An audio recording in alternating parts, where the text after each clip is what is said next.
Okay. Just looking for my agenda.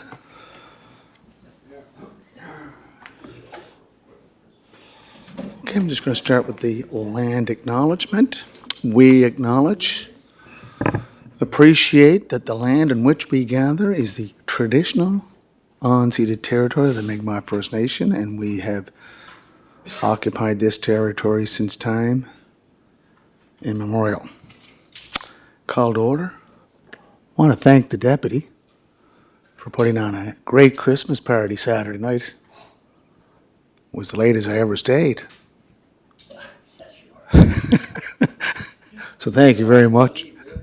No, I think we all went and heard at the end. Thank you very much there, deputy. It was great. Any declarations of conflict of interest?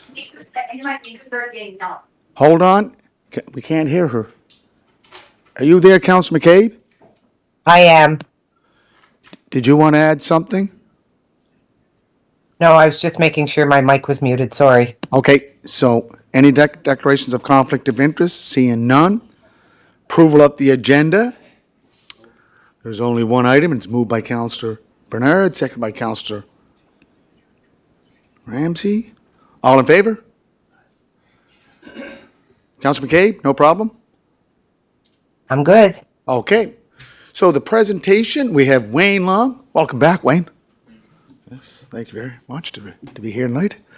Do you want to start it off, Wayne, and introduce your guest or guest? Okay, let's go with the chair first. Oh, yes. Old chair, put her in. Thanks, Wayne. Yeah. Go How ahead. long have you been in the chair? Doesn't matter. Get this over. Thank you very much, Your Worship. So we have Mr. Bevan. He's been in the Economic Development Committee doing a presentation. He's got a huge project that he wants to embark on. But what he'd like to see is, so we know how the wires on Dorchester, thank you. The wires in Dorchester are hanging very low. We've talked about burying these wires. It's done on Queen Street. It's done on Victoria Road. We've talked about to continue these on. So this large project, these wires would be a bit of a not only wouldn't look very aesthetic, but it can be dangerous. These are going to be hanging down. The height of the building is going to be within the windows, in the window range. So it would be an ask of the city of Charlottetown to make plans to move forward to look to bury those wires. So I thought it was appropriate for all of council to see this project. This would be a great project for downtown Charlottetown. So we've asked Mr. Bevan and Aaron to come along and do the presentation for council. I think that I get a good idea what this project entails. So Wayne, Aaron, Mr. Bevan, do you want to take it over? Do you want to start, Wayne? Do you want to add anything, or just start with the Mr. Bevan? Sure, Rick we can Bevan start. I and think they're going to Aaron? put the some renderings up on the screen, I think. Yeah. Thanks again for the invitation. As Councillor mentioned, we presented to the Economic Development Committee, and they asked us to come and do a presentation here. So the land we're talking about is down, it borders Queen Street, Dorchester, and King. This project has been in the development and planning stages for quite a while now. It is now before the planning department. They've gone out for design review, which they have gotten back, and they're going to be sharing that report with us, and then we'll be moving on to the public consultation phase. And variances and things like that. So I'll just click through some of the slides, and then I'll kind of say my piece on why those two streets, in our opinion, should be seriously considered for burying the overhead lines. So you'll see here, this is view kind of looking up Queen, that is King Street. The three buildings that you see from the corner, the red building, which is the designated historic building, the old Duffy store it's kind of known by. And the next two buildings are also owned by us. Those have all undergone renovations. And over the years, we've kind of, as this project has been coming together, we've been in front of like the Heritage Committee and things like that. And as I don't need to tell anybody here, you know, one of the desires of the Heritage Committee is to keep Main Street scales to historic levels. and sizes. And so we've committed to not making these three pieces of these three properties as part of the larger development. We've kept them the same scale. And then after that third building, you'll see on the corner of Dorchester and Queen, that's where the new building starts. That's the old Allied Sales building. There were 6 buildings that have been torn down this summer. And that building, although it was 2 stories originally, or not originally, 2 stories when we tore it down, several years ago, before a fire, that was 4 stories. And so through some research and dealing with the Heritage Committee, that was discovered that it used to be 4, so that's why it's gone to 4 at this level. And then you'll see back between Dorchester and King, the building rises to 7 stories. So we'll just kind of keep flowing through. This is the view from Dorchester Street, looking onto Queen. And I'll just maybe talk a little bit about the building and what's going to be in there. It's a multi-use building. There'll be commercial on the ground floor. There are 2 levels of parking. There are 40 residential units, and the top 2 floors are a commercial space, about 22,000 square feet, of somebody that is a regional firm that is moving in there. And then on the bottom, there will be a commercial space, which we haven't marketed yet, right on the corner of Queen and Dorchester. This is looking down Dorchester. There'll be 2 separate entrances, one on King Street for the residential and one on Dorchester for the commercial. So you'll see we don't show the lines here. If anybody's had a look down on King and Dorchester, the lines are in really bad shape. The poles, many of them are angled pretty severely. And my pitch on it would be when you take this area, this historic area, and you go from the water up Great George between Queen and Province House, there's only 2 streets that are not buried, and that's King and Dorchester. Not only do they look bad, but they're not inviting for people who are coming from the waterfront or from the Founders Hall area, the cruise ship terminal, any of those areas. If you're coming up Great George, Water Street's good, then you get to King is not very attractive, same with Dorchester, and then you get to Sydney, which is done, and then you get to Victoria Road, which is, of course, really, really nice. So we think it puts this lower Queen Street at a major disadvantage in terms of foot traffic and things like that. People coming from the water and from the cruise ship terminal, there's really nothing that would say, walk down these streets and you're going to get somewhere nice. So that would be one of our desires. It's also been brought to our attention, and this is not our ask, obviously, but that the water and sewer, through several meetings that CADC has lined up, water and sewer has come to a couple of them, and it's our understanding that those areas are pretty old parts of the water and sewer infrastructure. So when they found out that we were going down this road, they said, if this is going to happen, then we'd probably want to look at doing those sections of the water and sewer as well. So there would be that benefit. And I will say, so CADC has agreed to manage the project if it happens, of course, and they've engaged engineering firm, and we've met with Maritime Electric, and they've met with the other utility, Bell and Eastlink, and that they're providing a cost estimate for what it would look like. We don't have that back yet. It's been a little slower getting some of those numbers back. It is one of the streets, I believe this King Street is a pretty critical line for Maritime, so it's not just as simple as burying them on some other streets. So they're looking into that. This is the front, so like I said, the building where you see Gaia's and Silver and Sage, that building is done. Same with Downtown Convenience, and then to the right of that is done as well. So this would be the new building. 4 stories there and 7 on the back. We've engaged with kind of some local folks who are pretty passionate about heritage as well. And they've, with our architect, we've met with them a few times, and they've given us some really good feedback, and we've taken a lot of their suggestions, and one of them being the old city street that goes through there. One of these will bring it up. That's the alley. Yeah. We're not going to call it an alley. we'll call it a laneway. So we've always kind of maintained that, for this project to go ahead, we needed kind of two things from the city. We needed to buy a city street that went right through all of our PIDs, which this council, might have been the last council, anyway, city council did approve and had it appraised and put it up for public sale, which we were successful at buying. And the other thing that we needed to do was we needed to have the lines buried. So as part of our feedback from some of the folks that we've dealt with that are passionate about heritage, they asked us, about the idea of not letting that laneway have a dead end, which in our original design it did. And I think we all know that sometimes that can cause issues in 2025, having a dead end laneway.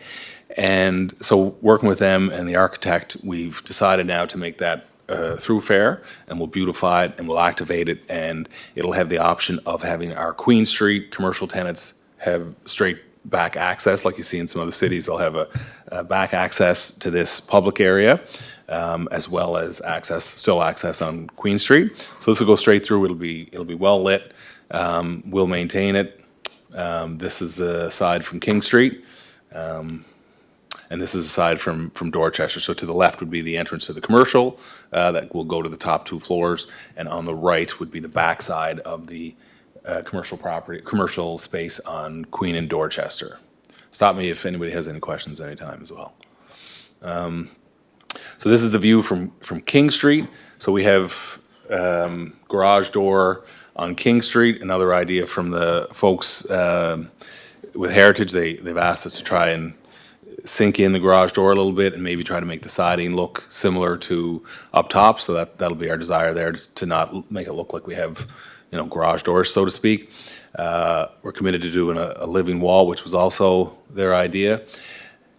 This gives us a little bit idea of the scale. So this is essentially why I went with 7 stories. If you'll see at 7 stories, it started it was at 10 at one point, it was at 8 at one point. We decided on 7 when we went to planning board here recently, or the planning department recently, because of the Basilica, and we didn't want to be 1, 2, 3 stories higher than their main structure. So that's why we ended up at 7 where we did. And this is the side from King Street, showing the scale as well. There is a rooftop patio on top of the 7th floor, which the professional services firm taking the 6th and 7th has asked for. So we're dealing with them on that, as well as the planning department. And I should just say that's the Dorchester side there. So that's if you were, obviously a ways back. And that's if you were behind the building. That's the scale. So that's the building. Our thoughts on the overhead lines are pretty self-explanatory, I think, if anybody's had a look at them. They're not sightly. They don't reflect what we have here in the city and the rest of the city and what we're trying to build in the city. And so yeah, that would be our ask. And the ask is to bury the lines, telecommunications, electrical. Yeah, it would be, so the Economic Development Committee, we asked for them to undertake a process to look for funding. So our ask to City Council would be to take this project on. The timing works out pretty well if you're doing a project like this, if during a construction, because the streets will be affected from time to time anyway. So if you were going to bury the lines at some point anyway, might as well be during construction. Any questions?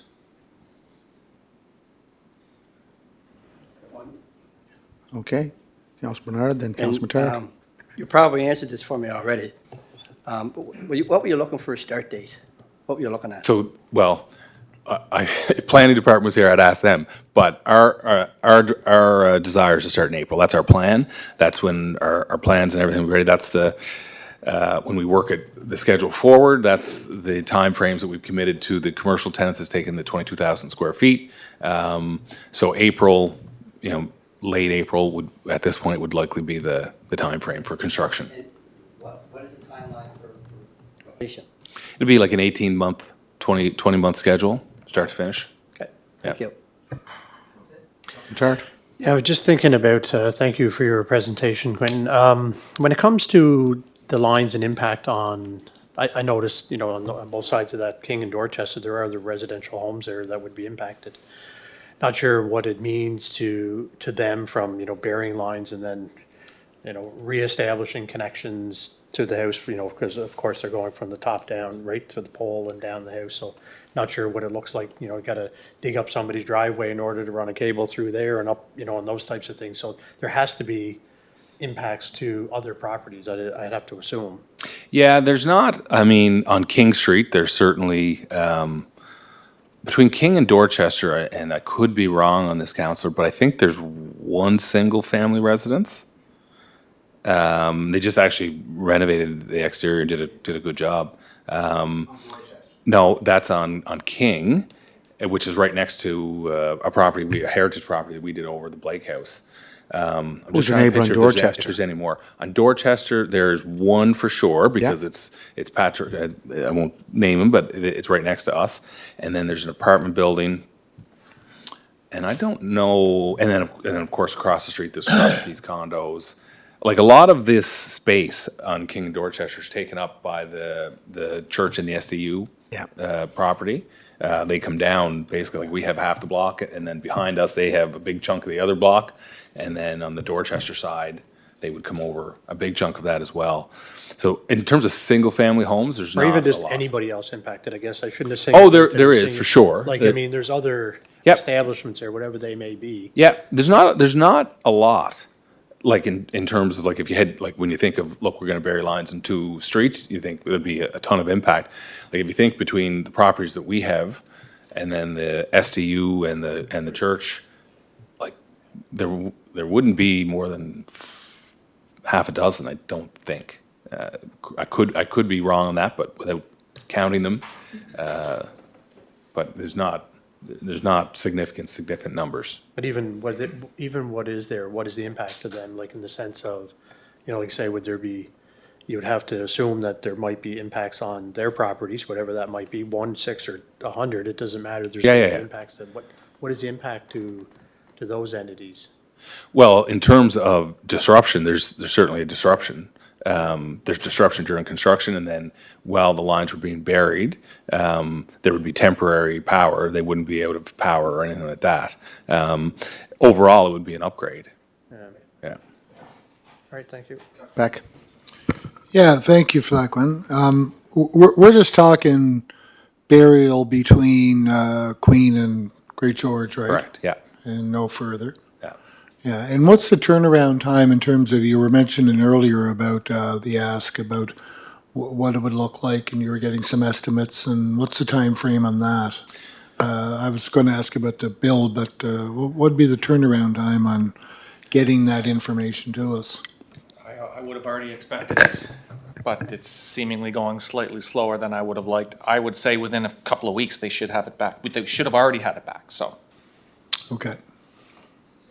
Great, thank you. Councillor McIntyre? Yeah, thank you, Quentin, and I know you've been at this for a while now, and it's an exciting project.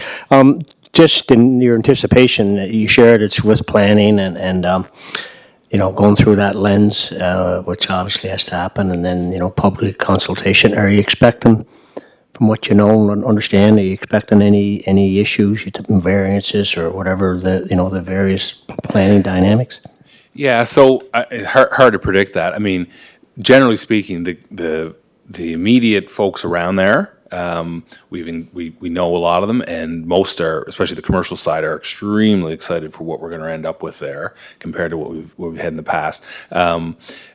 Neighbor on Dorchester, we've brought them into our architect's office and showed them the plans, and they've been really, really, really good about it and very supportive as well. So difficult to say on the variance. We haven't got anything back from design review yet, although they do have the report. We're just waiting to receive it back. So I'm sure there'll be some give and take on it for sure. Yeah. And just on it, Quentin, I think I understood you to say 40, did you say 40 residential or 40 residential units? And is there any of those that fall in the affordable piece? I will where struggle you with guys that are- question because everybody defines affordable. Like if you're dealing with CMHC, which we deal with often, they have a different definition. If you're dealing with the province, they have a different definition. So this is a CMHC project. So a certain percentage of the units under their one of their program streams right now will fall under what they call market rent. But what they define as market rent, whether that's, everybody has a different definition of affordable. So I wouldn't probably answer that, Deputy? or be able to. Yeah, thank you. Thanks you, by the way, for the presentation. Couple of questions. One, from the lens of the Chair of Planning and Heritage, this has not hit any of committee or board level at this stage yet. So I understand that you're going to have a design review process. And from what I understand from the project so far, you're going to be looking for some major variances and possibly some allowances for height. Is that correct? The height, if we get one of the variances that we're asking for, so the design review process has taken place. The planning department has the report back from the design review. Right, but it hasn't gone design review board yet, is what I mean. Correct, sure. Yeah. Yeah, exactly, yeah. So one of the variances, or one of the requests is the rezoning, and I don't have all Okay. the right terminology, the architect is doing that. If we get that, we'd have an As of right. right of 100 feet, I think, Okay. 104, 106. This is 86, so we're under that if we get the rezoning. Right.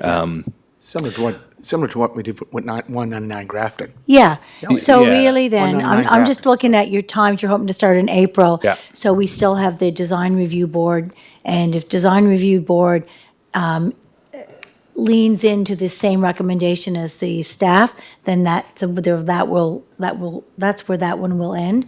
In terms of the rezoning, you're right, that would be a public meeting. Yeah. So you are kind of well aligned, as long as things keep moving Yeah. along for a good April, May start. Yeah. And maybe you don't have the answer to this question, but what is everybody thinking is the cost in terms of budget and expectation from the city? What do we think is a reasonable expectation for what the city's contribution to bearing these lines? Like, what are we imagining, when we discuss budget? Like, what's this going to cost the taxpayers? Do we know? So we don't have that, as Aaron mentioned, we don't have that back yet. They've engaged a firm to do that. They've given us a range, which we're always really hesitant to share that, but one number that was floating around was in that 1.5 range. Now, like, I know obviously this is public, but, I would really caution to not take that number to the bank, because that's a range. And I'm, with one of my other hats on, I'm in the construction business as well, and we see some of these early numbers, and then things morph and things change, and then the city may decide, well, if we're doing this, maybe we want to do this as well at the same time. So I'd be hesitant to use that number as anything firm, but that's what the engineer did come back with a range of that. Deputy? And so I won't quote you on that amount, but that's without factoring in if we're going to embark on the old infrastructure that's in the ground, that's practically Yeah, pre-Confederation for Yeah. water and sewer. Yeah. Correct. Yeah. Yeah. Okay. great. So, just you. following up on that, Yep. Councillor Bernard and Councillor Tweel was on this council when we buried the cables on Queen Street with CADC. Aaron, could you search back what was our contribution to that? Because I think it went three ways. Yeah. And we- Much less. I did look at that project weeks ago, and it's one line item in a much larger project. Oh, I know. And there was funding involved, but I want to say it was only in the hundreds of thousands, like less than 500. Was the city's contribution. But I'd have to go look. And what was CADC's contribution? I'd have to go look. Oh, okay. I Yeah, don't that'd be good to know that number too. Okay, underground parking. Is it surface parking that you're looking at? So the way, I don't have it up anymore, but basically it's two, no, that's fine. It's two levels of parking. So you'll enter on, and if you went down there, the grade, say from the back side of the building at Dorchester to what would be the front side at at King. Right. To the eye, doesn't look like a lot, but it's actually there's quite a grade difference there. So where we ended up was, you'll come in off Dorchester, and there'll Yeah. be an entrance that goes straight in, and that'll be one level of parking, and you'll come in off King, and you'll go actually up. Okay, But slightly up because of the grade. It's not like a full second story. So there's two levels of parking, but underground there's not. And one of the reasons for that with the footprint, if the parking is like connected indoors, the turning radius to get from one level to another takes up way too many parking spaces to make it viable. So there's two separate entrances, one going up and one going basically straight in. and parking Slightly down. spaces, 70 did I hear? No, I don't know. You didn't hear Lower that? than that? Not Lower from than me. that? 40. 40. 40. 40 But it parking also- spaces. It also acts as a flood zone too. Pardon me? It would be a flood zone, like it would be part of, that's what they did down in Pali's Wharf. Okay. And same with Paul Madden's. Okay. That's why that level parking Okay. is there. Any other questions? Councilor McCabe? I'm good, thank you. So Quentin, just in page 12, you have Beaton's Wholesale to Bali. Do you own those properties, or is that was No. just part of the design? No, I don't. No. Okay. Okay. Well, what's the next step, Wayne, or? Councilor Bernard, do you want to address that, where we go? Yeah, I think that, so the idea was to bring this to council, give council a good idea what the project was, what the ask was. We have a couple of asks, and, you know, we'll be taking it under advisement with the capital budget. We have a project that they're looking to do on Sydney Street, and then we have Dorchester and Queen. So we'll see with the capital and plus the water and sewers capital, because water and sewer has been looking to get these projects done. Good opportunity to be able to do them. Because they've got to cut into the ground, they got to pull out the old pipe, put new pipe in, this would be a good time to bury the lines. So this was to get out front, give council a good idea what's going on, what the project is. So when we go to design our capital budgets, we have a good idea what these projects contain. So the next step right now would be when we do up the capital budget. Yeah, and we're going to do But I think We're gonna do the capital Aaron budget has been earlier. working with Wayne, and so we are looking for funding partners, see what programs are out there also. Right, So- right. What about Maritime Electric? They be a partner? Oh, okay. We'll lead that. Yeah, I don't think I should They'll be the biller. speak The on their invoice. behalf. Okay, We've met with them. They're engaged with the engineer, and we've met with them, and I met with their CEO along with the CAO of the city just to let them know what we were up to, and so we've had productive meetings with them. Yeah. So Quentin, just on that, did Maritime Electric give any idea of a timeline it would take them to bury the lines? Good question. King Street is three-phase, so it's substantially more work than King, or Dorchester, sorry.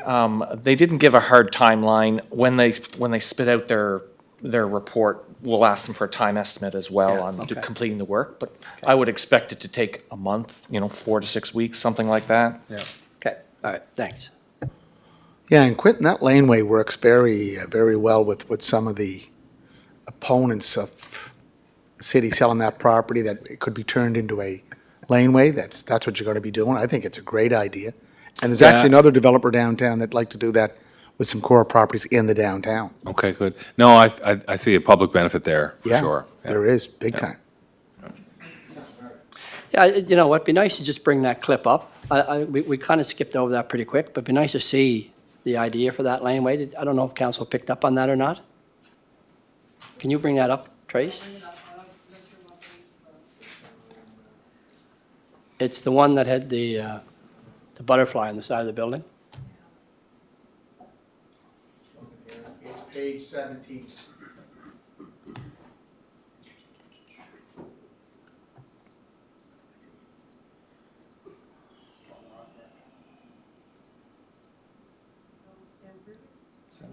But the thing at the aesthetics and having it very well lit.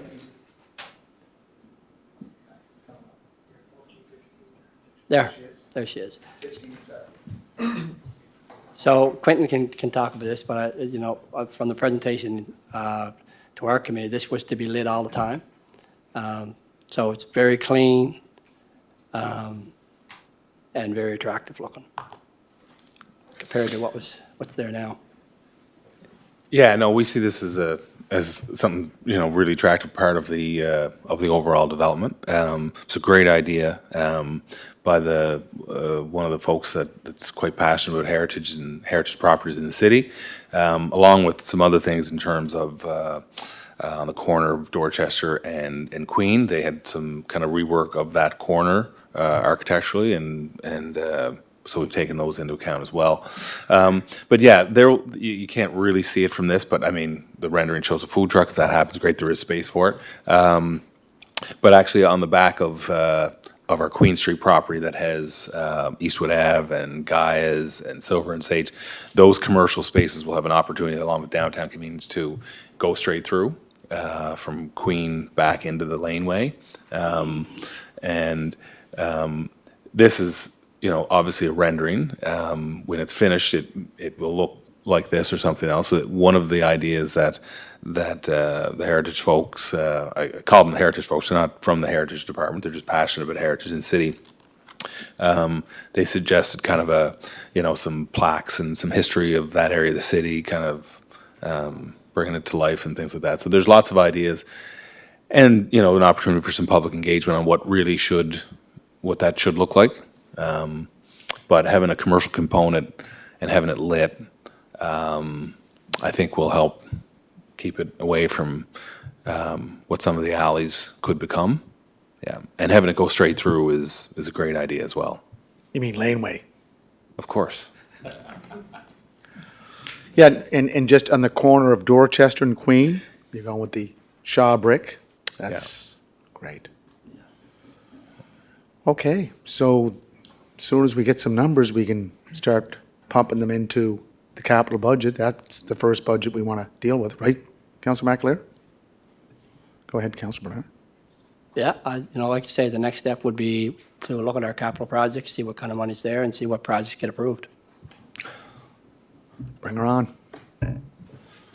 Good? Okay. Appreciate it. that. Thank you. Thank you, Quentin. Thank you, Aaron. And Wayne, good to have you back. Thank you very much. Okay, we need a motion to adjourn. Moved by Councilor McKinnon, second by the deputy. All in favor? Sold.